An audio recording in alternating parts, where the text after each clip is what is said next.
On this episode of Nothing But That Sports Talk, we're going to have Khristina Williams from Ghost Talk Sports TV, along with Greydy Diaz from ESPN's The Undefeated. This is Nothing But That Sports Talk. Were you ahead of the game? Here we go, and welcome to Nothing But That Sports Talk. I'm Rafique Louison alongside Khristina Williams and Greydy Diaz. Welcome back again, Khristina, and thank you for joining for the first time, Greydy. I really appreciate it. Thank you for having me. Yeah, thank you for having me too.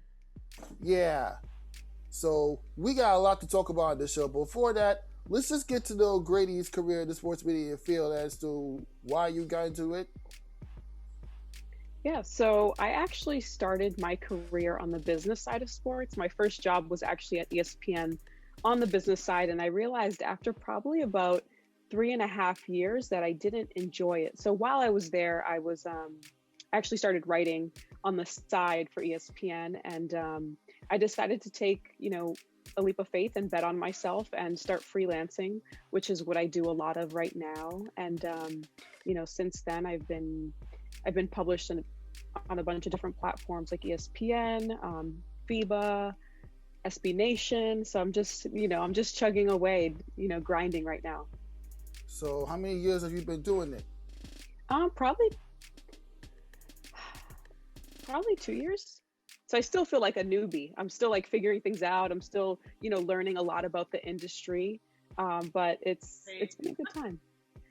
Well, when you're counting my college experience, I've been doing this since 2015. And I've covered a lot of LIU sports, and yeah, that's pretty much it. I've also done some writing. I've done this, and pretty much I'm all over the place when it comes to journalism, even whether it's behind the camera or in front of the camera or, yeah. But getting to know you a bit, like, what are some of your favorite stories that you covered during your first few years in the journalism business? Ooh, that's actually a good question. Covering the Mystics 2019 championship run was super fun, just to kind of watch them along the way, and to be there at the finals was, just not something that I really thought I would be doing. And the fact that I've had a lot of exposure so early on in my career has been really exciting for me. And I would say, so yeah, covering the championship run and just smaller stories along the way. I've had chances to interview people like Bradley Beal, Natasha Cloud, and they're some of my favorite people to interview because they're always so thoughtful and just always give me like the best responses. And whether it's about religion, whether it's about their families, things that they go through. So I would say overall, I have a ton of favorite stories, but it's more so been, the players that I've been able to build relationships with along the way have been, have produced some of the best stories. Yeah, and I see you produce a lot of stories. It's pretty much the same way that Khristina Williams produced her stories as well. And, didn't you go to the 2019 WNBA Finals on that same day? I did, and I just want to touch on what Greydy was saying. I started Girls Talk Sports TV 2 years ago in 2018, so I'm 2 years in as well, and it's definitely been a ride. I've been published in a few different national publications in terms of sports, but also, it's been a fun ride covering the WNBA, giving the women exposure and amplifying the stories. The finals were amazing. My first WNBA finals last season, and yeah, Natasha Cloud, she definitely gives great interviews. One of my favorite people to interview because she keeps it real. And it's just great. I kind of bet on myself with starting my own sports media platform. Just having a background in basketball and in journalism, I just wanted to combine my two passions, and Girls Talk Sports TV was the product that was me. And yeah, so I'm excited for what's to come. Yeah, and I never really got to ask you this the last time you was on this podcast, but I understand that before you started doing journalism for sports, you was doing journalism for fashion week-related events, as long as making some appearance and doing some contribution to a couple of MTV week-related shows. Like, what was that experience like for you compared to doing journalism for sports? I've been in the entertainment and media realm since I was like a teenager, I would say. Grew up a theater kid, went to LaGuardia High School in New York City. So visual arts and like the arts have always been a part of who I am as a person. And yeah, I was a reporter for Fashion One Television, made some appearances on MTV here and there. It really prepared me for what I'm doing now, taking that chance on myself and starting my own sports media company, something that I'm passionate about. Getting that degree in journalism definitely prepared me for on-camera work, being able to, I guess, work with other people well. I mean, when you play sports, you work with a team. And so, I don't know, just all of the little dots and like little journeys of my life just led me up to where I am now. And I'm grateful for, that time in the fashion and entertainment world at Fashion One and MTV. It definitely prepared me for what I'm doing now. Yeah, that's amazing. Being able to do all those coverages and entertainment and sports. But what are like some of your favorite events that you've covered, Khristina? Ever or like sports? Well, from a sports perspective first. Sports perspective first, I would just agree with Grady. Just going to that 2019 WNBA championship, that finals, just the atmosphere in DC was unreal. And to just be on the floor when that confetti was coming down, it was a very special moment, especially to share with other women in sports like Ari, Grady, and all the women who were there, Monica, because there were so many different people in the sports realm. So it was amazing to be on the floor during that time and just to witness DC get their first championship. And I guess on the entertainment side, just covering the Emmys was like one of my first big red carpets that I did in LA a few years back. So that was a lot of fun to get dressed up in a nice gown and to be able to cover that. Just as a Black woman in media, it's just so hard sometimes to just break through. And so just to be in those spaces or in rooms where I just would never thought I would be growing up is as a woman who's from Harlem, New York. Just grateful just to be in those spaces. Yeah, I kind of had a little bit of a taste of it, even if I wasn't on the court watching the confetti drop up in the past NBA finals that we saw recently. But since you covered the WNBA from remote and in person, like, what do you like doing more, Khristina? I like it all, but I do have to say that Girls Talk Sports TV has always been like a digital platform, so it wasn't really much of an adjustment besides like not being able to film. I have a studio here in New York City that I actually like to film in, so like not being able to have that kind of access in person, just had to pivot and do everything digitally. But it actually helped me take advantage of like getting to know players outside of like New York Liberty, because I'm here in New York City, so that was cool.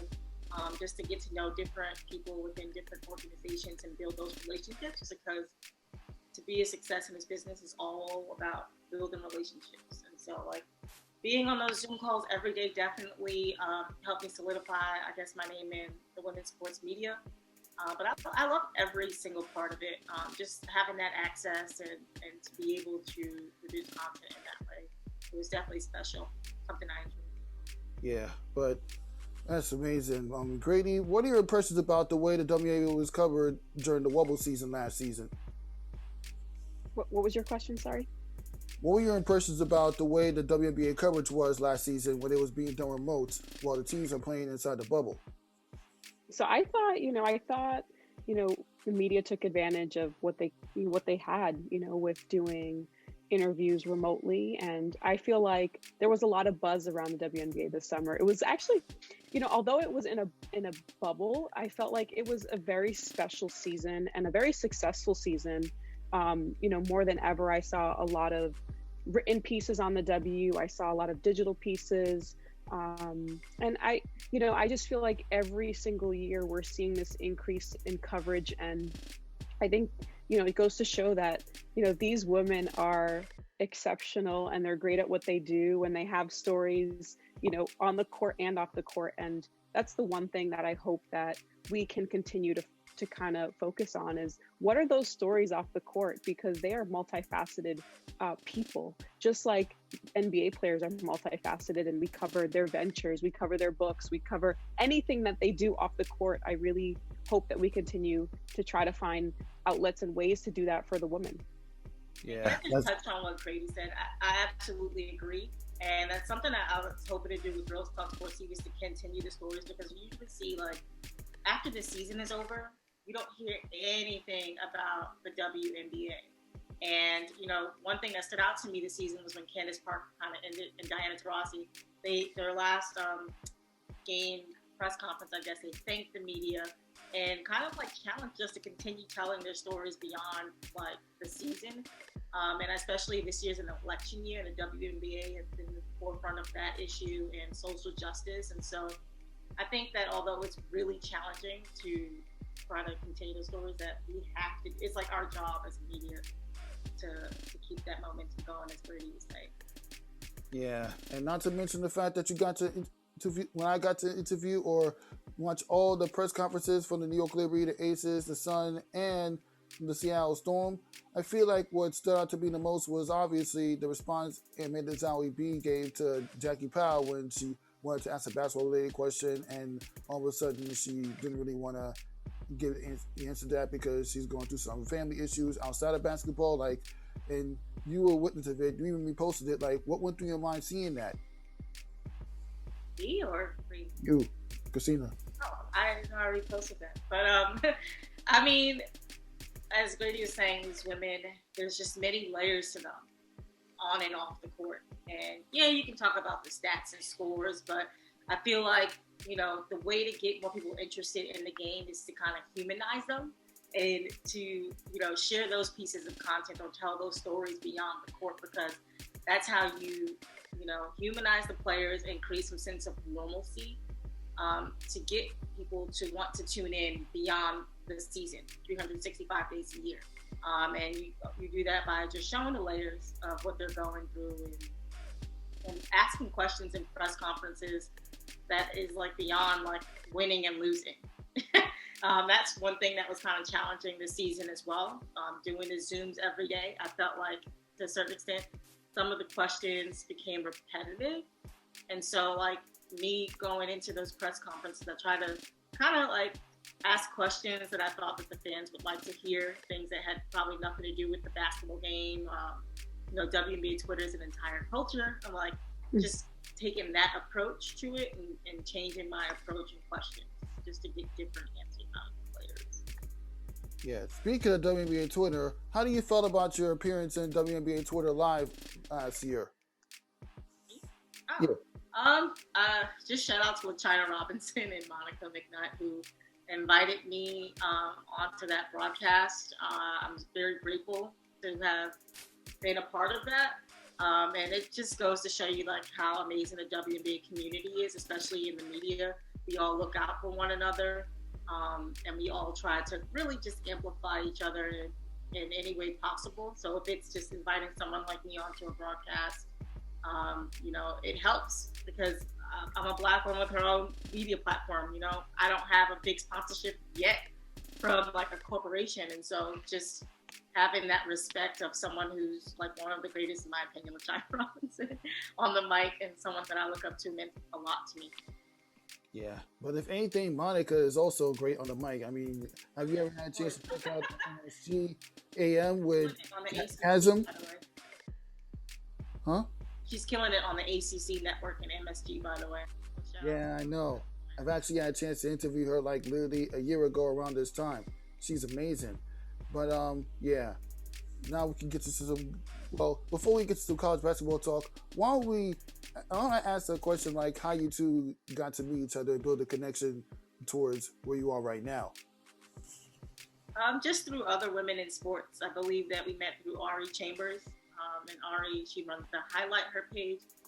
She used to also contribute to Girls Talk Sports TV back when we first started. That's how I met you, Rafique. So just through networking through other women in sports, and we all cover the WNBA, being at games, different things like that. And so that's how we met. Just our passion for women's basketball. Yeah, it's a super small world. You know, once you're in it, everyone knows each other. So, yeah.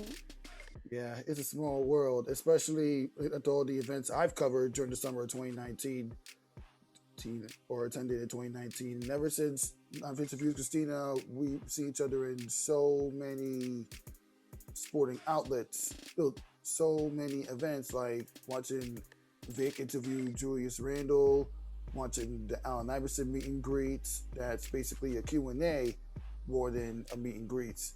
Well, New York City is very big but very small, especially in the NBA and WNBA community. So, just trying to get out there, network, get some content. Yeah, so it's good to see you around all of New York City events. And I'm happy that you're doing your podcast. I remember when we first met you, you didn't have really a positive view about women's basketball. So 2 years ago. So I'm proud of you and your growth and that you're doing this. Yeah, I'm really proud of me too. I'm actually really blessed to have cover the New York Liberty, the Aces, the Seattle Storm, and the Connecticut Sun all through the WNBA Finals matchup between 2 out of the 4 teams I just said. But yeah, let's get to another topic. The college basketball is about to come back. But what would you mind when you saw that college basketball was about to shut down back in March? Started with Greydy. Ooh, I felt for the players because if you think about it, March Madness, NCAA tournament, that's what they look forward to every single year. All these players work so hard to get to March. And, I was heartbroken for them. How can you not be? These are, young adults who, have been playing basketball probably their whole lives and, dream of these moments. So for the moment to kind of be taken from them, due to the virus and the pandemic, I was sad for them. Yeah. Khristina, your thoughts? Yeah, I had the same exact thoughts. I was super excited to go to New Orleans this year because I covered the tournament last year. And so to see everything go to a standstill, I totally understood. Health and safety first of the players, but also just feeling really bad because, as Grady said, in college, you look forward to going to the NCAA tournament. So to see that stop short, I felt bad, but the players gained eligibility this season, and so a lot of them will come back. Some of them are drafted into the WNBA and had their rookie season this year in the WNBA. So just to see how a lot of the rookies transitioned without having that no training camp and no tournament, and they came into WNBA was amazing. Kristen Dangerfield kind of surprised everyone this season in the WNBA Rookie of the Year, and I'm excited to see college basketball return. The South Carolina Gamecocks were listed number 1 on the AP polls today that came out. And so I'm excited to see basketball return. Yeah, I'm excited too. I think it's going to be a great movement to see it come back, especially with March Madness coming back in 2021. We didn't have any of that. We're literally just sitting down trying to create some kind of content to keep ourselves active, especially with working our way towards covering big events like the WNBA.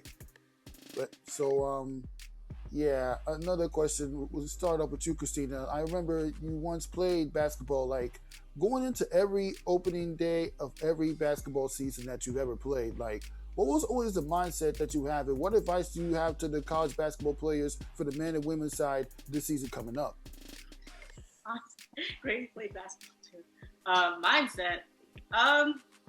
The mindset mentality when you play any sport is just to win, have fun first and foremost, and just to do your best. But really, I've coached youth girls basketball too, so that mentality that I tell my girls is just to do your best and just to have fun with it. Yeah. And Grady, as a basketball fan coming up, what was the mindset always getting ready to watch any college basketball season and being able to work any college basketball season? Because I understand that you covered a basketball conference called the CIAA. What was always the mindset going into it year after year? Yeah. So, growing up, I was a basketball fan. I also played basketball almost my whole life. So, I would say, it's just such an exciting time. And, I did cover the CIAA tournament earlier this year, back in March, and it was so exciting. It was, D2, and it was in North Carolina, and Charlotte. It was my first time there. And it was just, the whole environment was invigorating. And yeah, it's college basketball is so much fun. And growing up, I actually preferred college basketball over anything. Doesn't it feel like such a long time ago that we've been at like a live game? Yeah. Crazy. Yeah, too bad some of the arenas you're not gonna be allowed to go to the games anytime soon. I've actually gone to a lot of college basketball games, but it's mainly for LIU, Brooklyn, and Fordham, just because I attended those schools. I mean, they may not, their talents may not be at the level of North Carolina or Duke or even the teams that defeated LIU in their only tournament appearance during my time as a student. But you know what? College basketball is college basketball. You never know who's going to jump out the gates for the men's and women's side. Forget what the AP poll says. Forget the fact that South Carolina is number 1 and Connecticut's only number 3, because we know how good Connecticut franchise is. UConn, Khristina. Yeah, I mean, we'll see what happens. I mean, no one really knows how the college season is going to go this year. I do think that what Don Staley is doing at South Carolina is something special, and the fact that they've been named number 1 in the AP polls is something that should be recognized, and we should be on the lookout for sure. I'm excited to see what that team does. Yeah, I know, but yeah, let's go from like 5 different conferences that I feel like we should get into a little bit more. Starting with the ACC, since they released their college basketball schedule earlier today. What teams are you more excited to see the most in 2021 coming up? I would say I'm excited. Well, from the ACC, NC State. So they were last year's ACC champs, and they had the best rebounding team in the conference.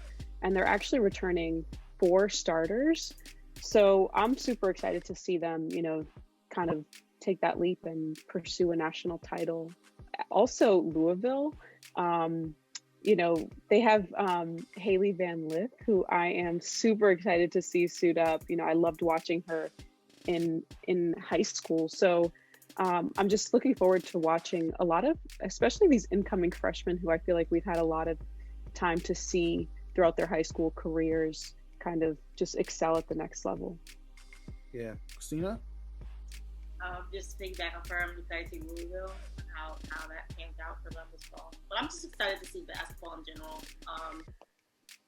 Kind of had like this small break between the WNBA, so I'm excited to see the college season restart. Yeah. Now, same question applies to the Big East. Ooh, UConn is finally returning to the Big East.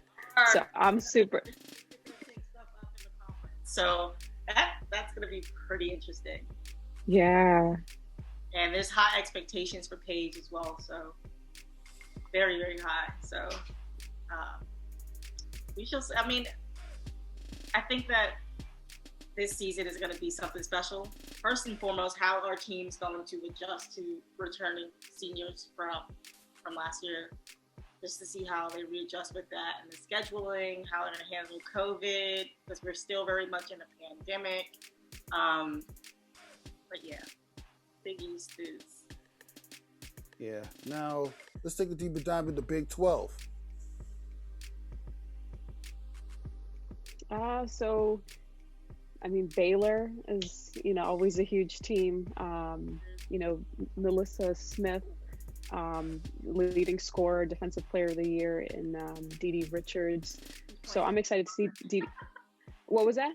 They announced that Dee Dee's going to be playing point guard this season. Which is, last year she averaged, I think, 8.2 points a game and 4.9 rebounds. So I'm excited to kind of see her kind of work off of that and see what she could do this year. Especially as a point guard, who knows? And she won defensive player last season. So yeah, just to see how they're going to readjust with her in the lineup as a point guard. It's going to be interesting. Yeah, and they lost Lauren Cox, Tia Cooper, Juicy Landrum. So, they're going to have to kind of look for, people who were potentially on the bench last season to kind of step up for them. The returning champions. Since there was, no champion. And they have a few transfers. Jaden Owens, who, is a guard from UCLA. And also just some top recruits such as Sarah Andrews and Hannah Guster. So, they're definitely a team to always watch. Yeah. Now, same question applies to the Big Ten. Let's see, Big Ten. I mean, how can we not mention Maryland? Brenda Fries always finds a way to get players, and I'm always just interested in watching her teams. They have a young squad this year, and they definitely look a little bit different than they did last year with, people who have transferred and graduation. So I'm excited to see 6'3" guard, forward combo, Angel Reese, and her transition to college basketball. Okay, moving on now to the last conference I'm going to talk about for this episode, the Pac-12.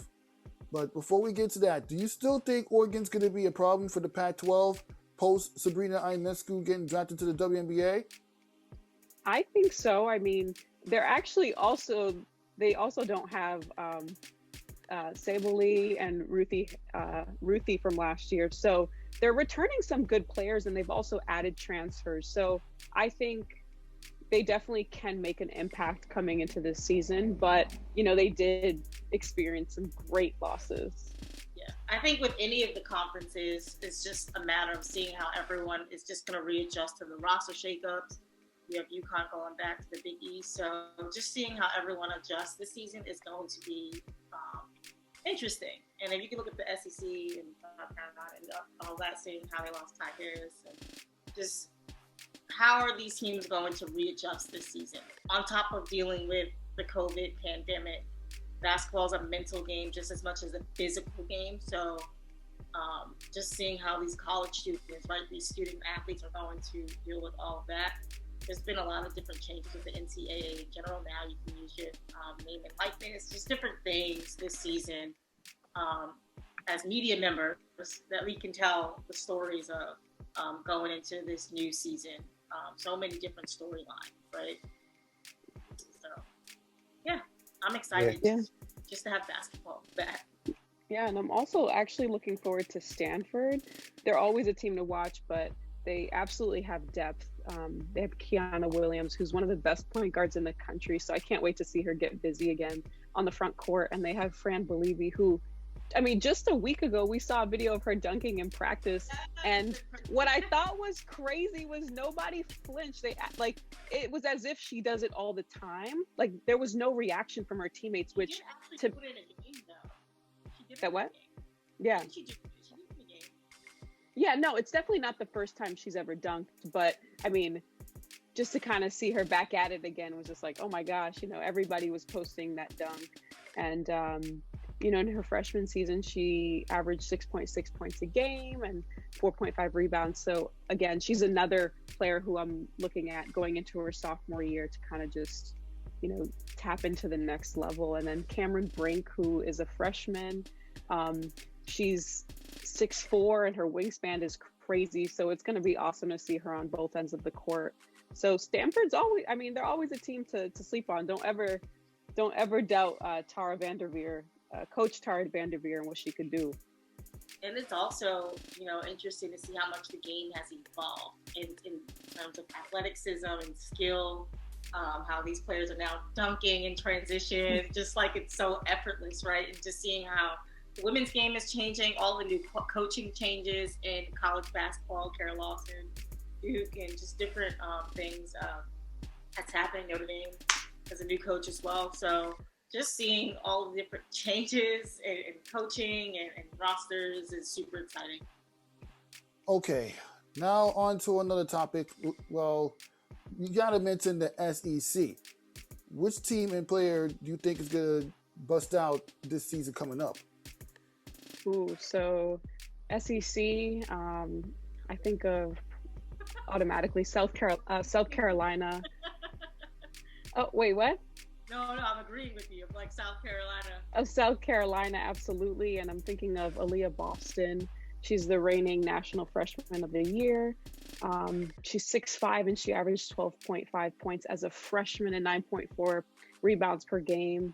And so I'm looking to kind of see her potentially average a double-double next season, or this upcoming season. And Zaya Cook, another person She averaged 12 points per game as a freshman, which, is really good. And I can't wait to see what she does in her sophomore season. What about you, Khristina? Yeah, I was just gonna say those two names as well. Yeah.